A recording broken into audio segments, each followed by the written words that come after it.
Hello everyone, I'm Hugo. And I'm Jake.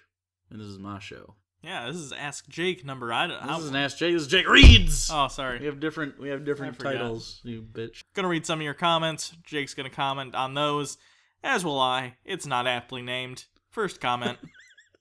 Doug Roberts comments on our Atheists Watched Expelled. Try again. This video only deserves 2 minutes and 44 seconds of my time. As a follower of Christ, I enjoy hearing what non-followers have to say. This is very much what the Apostle Paul did. So saintly. But I just think you can do better. That you have a difficult time understanding that an arbitrary wall has to be erected between science and a creative genius that is God, says all I need to know. So I picked this one because we get basically the same comment over and over on particularly this video. There are so many intelligent design believers that hate the shit out of that video. And it's weird because in the video we say, the issue with intelligent design is they never offer a real counter-argument. And then in the comments, we don't get a real counter-argument. So really all you're saying is, I disagree with you. I'm not that shocked. I'm not either, but say something with some fucking content over and over on this video. It's every single time. You just don't like intelligent design just because you put in...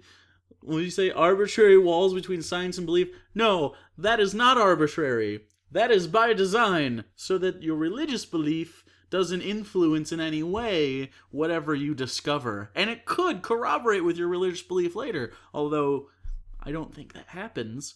But if it did, it would be because the scientific method worked in favor, not because you wanted it to. Does that make sense? That makes sense. Also...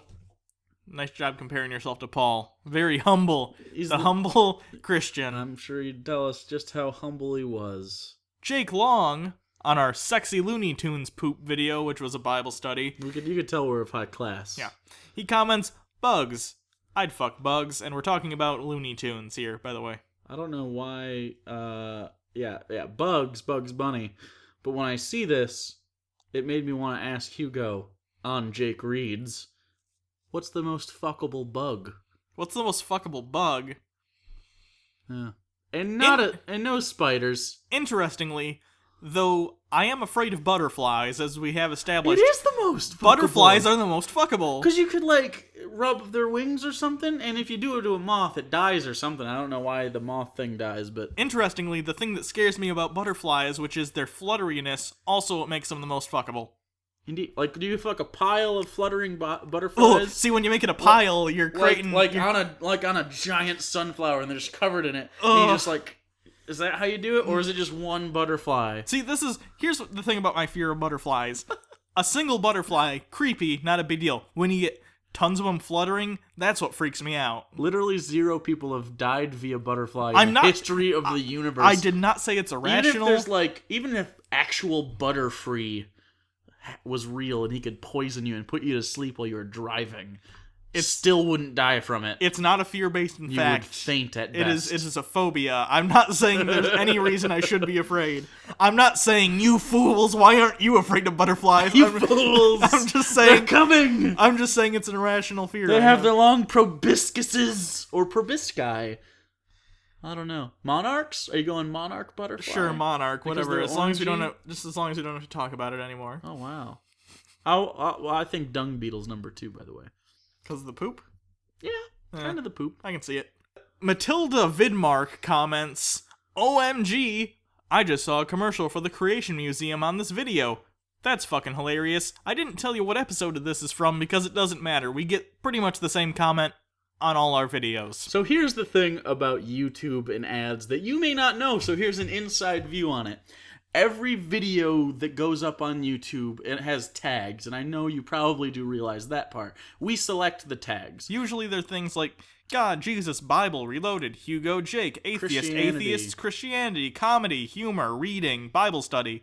Stuff like that. Yeah. So, you see, what happened there was Jake, Hugo, Bible, Christianity, Christians, Jesus, God, and then 2 tiny little atheist things.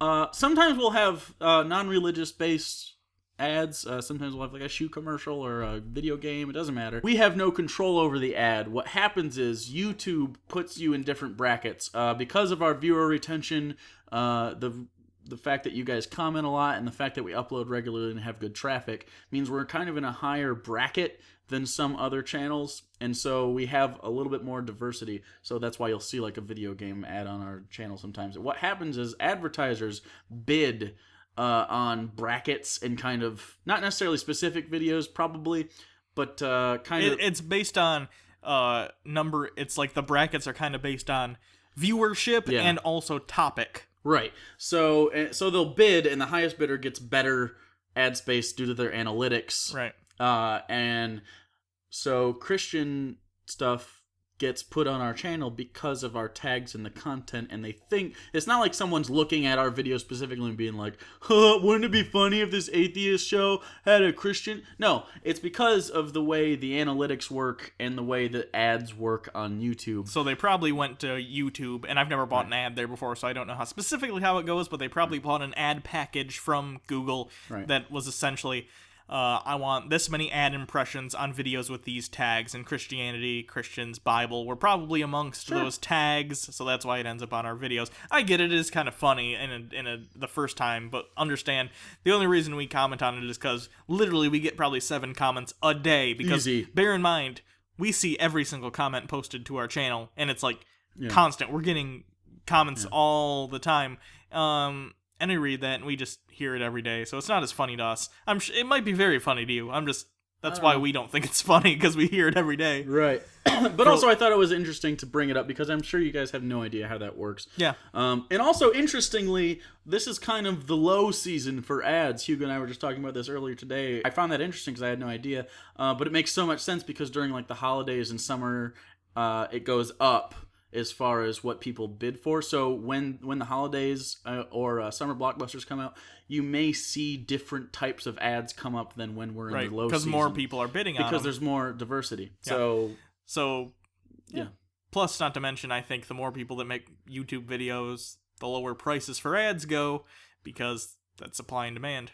Yeah. And there's more people making videos now than ever. So, but that's just how it is. Markets, that's what you came here for. Interesting economic lessons. You're welcome. NNP comments on a video about Moses. Anyone else have the hots for Topanga from Boy Meets World? Kind of. I kind of had the hots for Topanga. I went in and out of it. And it has to do with the length of her hair. When it gets too long, I start to become disinterested. And I know you're gonna bestow the knowledge, and I know this already, but go ahead. The hair length, she actually wanted to cut her hair she wanted to cut her hair in real life, because one of the reasons she got hired for the job was because she had such long hair. And the character initially, if you don't know, if you haven't seen Gen 1 Boy Meets World, the first season, she was kind of a hippie child of hippies, so she had long hair. And that's kind of the joke throughout the whole season, though. Yeah. Then when you get into like seasons 2 and 3, when they get into early high school, that kind of stopped being her shtick, and she just became kind of a normal character, kind of a reversed Flandersization, if you know what that is. It's like characters becoming more one-dimensional over time. She became less one-dimensional, which you should do with characters. Right. Actress, I believe her name is Danielle something. I could be wrong. She wanted to cut her hair because it was just ridiculous, and the writers were like, okay, but we got to do a story about it. So that's why there's an episode of Boy Meets World where she cuts her hair and Corey's like freaked out at first. Good show though. I think Boy Meets World is an excellent show. Girl Meets World, which is on now, which is the sequel series, has most of the original, or at least the important originals. You have Corey and Topanga, and No Feeney. Feeney was only in the first episode. Yeah. It's implied that he's dead. Implied that he's dead. Yeah. She's really good looking though. I mean, I feel like shitty for just being like, oh, let's judge this person based solely on their looks. But no, seems like a nice person as well. She seems like a wonderful person. She did on the Style channel, which was owned by E. If you've ever seen The Soup with Joel McHale, they did a very similar show on Style with her, and she was the Joel McHale, and she was very funny. So she seems like a very funny, intelligent, talented woman, and she is also very attractive. So I mean, she's not like a 10 for me, but she's certainly like if I was growing up at that time and we were of similar age, she's like probably 5 to 6 years older than I am, maybe even more. I don't know. Oh yeah. But I don't even know if she's in her 40s. Is she in her 40s? Oh, yeah, probably. Oh, then she's aged super well. Then she's like 13, 14, 15 years older than me then. I don't know. But I would have been excited for her attention at the time. Yeah. Right now, I don't think as much, but definitely, like, growing up, like, I don't think there was a boy that watched Boy Meets World that wasn't like, damn you, Corey, you lucky son of a bitch. Let's say you don't deserve her. Let's say if I were single and I met her and she's like, "Hey, you want to get a coffee?" I'd be like, "Yeah." I don't drink coffee. You know what though? I'll go out on Sean's a date with black girlfriend, super hot. She's coming on Girl Meets World. Really? Yeah. Oh man, she was way hotter than Topanga. And I'm usually more attracted to like the archetype that Topanga is. But like between her and Martha from Doctor Who. Oh yeah. Those are my dark-skinned lady crushes. This was also on the Moses episode. Roasted Mongoose says, "I had a dream that Machete was my uncle last night."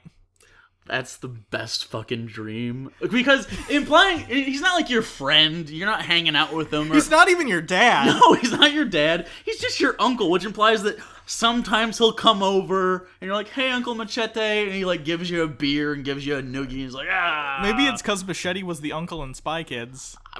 His name was Machete. It's the same character. His name. He was Uncle Machete in that. So. Yeah, that's Robert Rodriguez. That's weird for that much violence and sex to occur in the same universe as Spy Kids.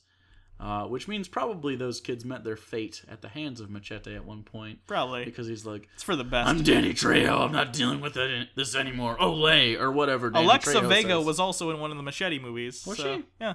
Playing a hooker. So that makes sense. That's confusing. That makes sense. But I think Machete might be the best overall uncle possible. I think he is the apex uncle. I agree. And the alpha uncle. You don't want him for a parent, but an uncle, perfect. Definitely, because he's just off to the sidelines enough to where he doesn't like fuck you up, and you're not like exposed to tons of violence. But you're gonna have one fucking awesome weekend with him, where he's gonna have you drink cheap Mexican beer that you don't want, and you're gonna like kill a hooker on accident. But he's gonna be like, "It's okay," and then you're gonna fight crime, and then you're gonna have like a 3-way.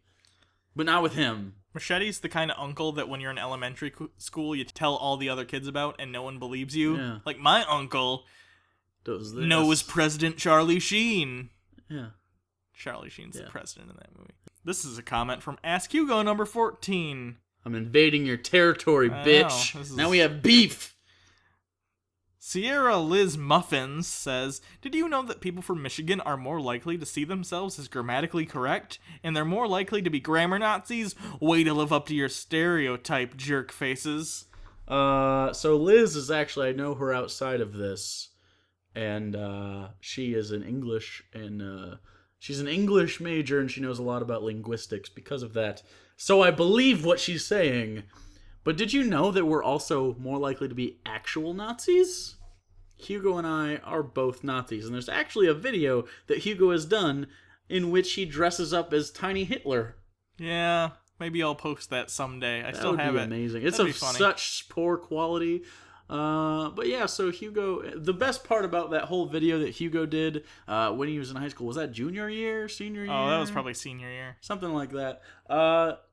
At the end of the film, it's a humorous film as well. Hugo's dressed as Hitler, spinning around in circles with his arms out, kind of in slow motion, like just enjoying a spring day as Hitler, as you do, in this field. It's a very rural area. It's a cornfield. And then off to the side, off camera, what you hear is, "Hey! Hey, young man!" And then he stops, and he looks, and there's a farmer, assumedly, off camera. He goes, "What are you doing? This is planted. This field was just planted. Like you're ruining it." And he says... And I look down, look back up, and go, "I'm sorry, I didn't know." And I walk out of the corner. But the thing is... You walk as Hitler out of the field. But the thing is, the guy, because of the angle and how far away the camera was, the guy couldn't see the camera. So he just thought I was some weird kid dressed as Hitler spinning around in his cornfield. To this day, I'd like to think he still wonders what the fuck I was doing, because he stays up and drinks, and he has like one of those red ribbon fucking cork boards where he's trying to connect the dots and figure out who Tiny Hitler was. Yeah. What a weird day that must have been. You also play Catch with Yourself, which is a terrible edit, but funny. Yeah. He throws a ball, and then 4 seconds later, he catches the ball he threw. Yeah. It's really great. Maybe we'll post that at some point. Maybe. Good at the times. very least, the last part, because that is funny. Yeah. This is from our Heaven is for Real review. That devil guy said... And literally every other person on this video says... Yeah. That devil guy... Turns out the kid confessed recently, making the whole thing up. Go figure. No. Okay. Heaven is for real is not the same as whatever the fuck the paraplegic kid wrote. Because he was paraplegic. And he recanted his story and he said, I died and went to heaven. And then he said, no, I didn't. Apparently there are just a lot of kids out there who have died and said they went to heaven. And one of them said they didn't. Right. Now. But it was not this kid. But it was not this kid. That was some kid, and his last name, actually, funnily enough, was Malarkey. Confessed that it was made up. This kid from the movie we watched, Colton Burpo, still stands by his story. Right.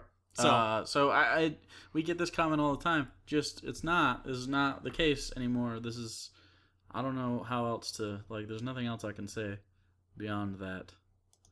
And that's it. That's it? That's the end. That's all the video. That's all the comments. Yep. Did them all. I'm sad now. I'm disappointed. It's weird. I was enjoying the time I spent with you, Jake. It's too bad that when we're not recording, we refuse to talk to each other. Right. That's not true. Damn that Yoko. We have actual Yoko Ono here specifically to make sure. She stands in the corner and goes, "Ay." She's singing beautifully, I'll help you know. She tries. She's got a bush. She never wears clothes and just the hugest bush. I respect the effort more than anything.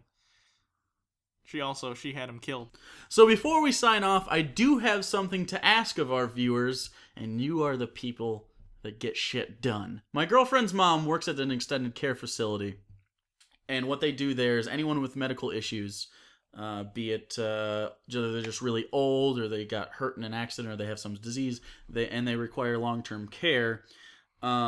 She works there, and what they do is all the residents sometimes have activities, like they'll go bowling, or they'll do arts and crafts, or just stuff to break up the monotony of the day. It's much like Derek, if you've ever seen that, where it's like a community of people. And anyways, there's this guy. He's only 50 years old. He's very young to be in here, and all of his friends now, because of the situation he's in, are in their 80s and 90s.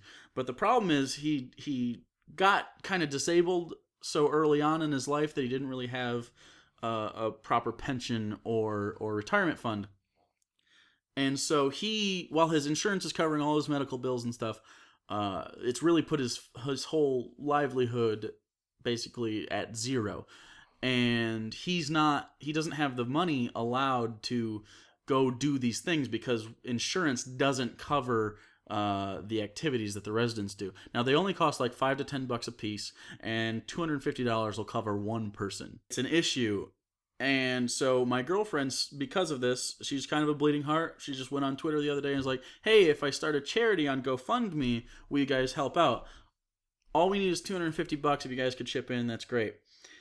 What happened was we got over $660 in donations at the point of this recording in one day. And we decided that we might be able to take care of not all, but most of the expenses that all the people at this extended care facility have as far as doing all these activities and stuff. And we could probably pay for everybody or most of them. So what I'm asking you guys is to click this link. If you don't want to donate, that's fine. I totally get it. But I want you to forgo donating on this video to our Patreon if you are going to, and donate to this GoFundMe instead. If this is before the 13th of March, 2015, this charity is open right now, and we're going to try to fund the whole thing, and we're going to try to make sure that all the residents of the long-term care facility don't have to worry about whether or not they can afford to go hang out with their friends and have activity time. They can just go do it. So hopefully we can do that. Right now we have enough to take care of 3 people. I don't know how many people are in there, but usually they range anywhere from 25 to 50. Right. And I don't think we can get every single one, but we can at least take care of the ones that can't afford it at all. So I've asked that you go down there, click it. help out. Any amount matters. I personally did 15 the other day. You guys can do $1, 20, 100. We have a couple $100 ones. It's no big deal. So thanks. I hope you guys think this is a worthy cause. Woo! Thanks, Hugo. That was my addition. Yeah. But anyway, thanks everyone for watching. You can always follow us on Twitter at Hugo Reloaded. You can follow me at Bible Reloaded. You can go ahead and, I don't know, just comment on our videos, and Jake will point out the dumb ones, or the smart ones, or any of them, really. Whatever. Yeah, that's what I'm feeling. This show is a despotic regime that he just does whatever he wants with. You can subscribe. That's a button. There you go. So until next time, I'm Hugo. And I'm Jake. This has been Jake Reads Your Comments. And I think we accomplished that. I did. I read them so much. I read them. You answered them. Well, I read it. Well, yeah. Semantics.